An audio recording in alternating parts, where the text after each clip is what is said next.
जय श्री कृष्णा दोस्तों, हम अध्ययन कर रहे हैं भगवत गीता का 10वां अध्याय यानी विभूति योग। और आज हम समझेंगे इसका 7वां श्लोक।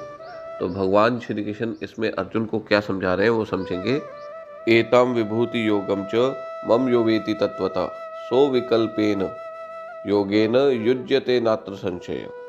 इसका अर्थ समझेंगे अभी हम। भगवान श्री कृष्ण अर्जुन को बता रहे हैं कि जो मेरी सभी विभूतियों को, मेरी दिव्य शक्तियों को समझता है, जानता है, वो दृढ़ निश्चय के साथ योग को प्राप्त होता है, भक्ति योग को प्राप्त होता है और मेरे साथ जुड़ जाता है। इसमें कोई संशय नहीं है अर्जुन। भगवान ने इस अध्याय में जो चौथे और 5वें श्लोक में अपनी 20 विभूतियां बताई थी, भगवान की उन दिव्य शक्तियों को जानने वाला सब और ईश्वर को देखना शुरू कर देता है। वो उन 20 विभूतियों में ईश्वर की दिव्य शक्ति को महसूस करना शुरू कर देता है और उसमें फिर ईश्वर की भक्ति उजागर होती है। वो भक्ति फिर उसका ईश्वर के साथ एकाकार करवा देती है। इसमें कोई संशय नहीं है। ये भगवान श्री कृष्ण ने अर्जुन को समझा दिया। अब इसको एक एग्जाम्पल के तौर पे हम देखते हैं।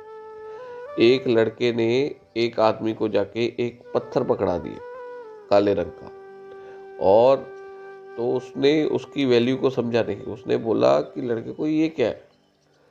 फिर जब लड़के ने उसको बताया कि ये वो सामने जो संत है उन्होंने दिया है, आपको देने के लिए बोला है, और बताया है उन्होंने कि ये शालिग्राम है, भगवान का स्वरूप है, और ये उनके जो गुरु थे उन्होंने 500 वर्ष तक तपस्या की है और इनकी पूजा अर्चना की है। और उन्होंने बोला था कि आप जब इस स्थान पे आएंगे तो आपको ये भेंट के स्वरूप में देना है।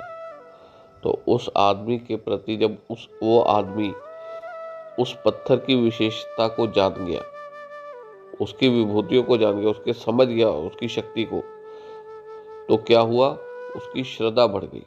वो उसको पत्थर नहीं मान रहा, उसने बड़े फिर ध्यान से, बड़े अदब से उसको ग्रहण किया। और जब उसकी विशेषता को जान गया तो उसके साथ उसकी भक्ति भी जाग गई। जब भक्ति जाग गई तो फिर उसके साथ एकाकार भी होने में, ईश्वर के साथ जुड़ने में कोई संदेह नहीं रह जाता। ये भगवान श्री कृष्ण ने अर्जुन को इसमें समझाया।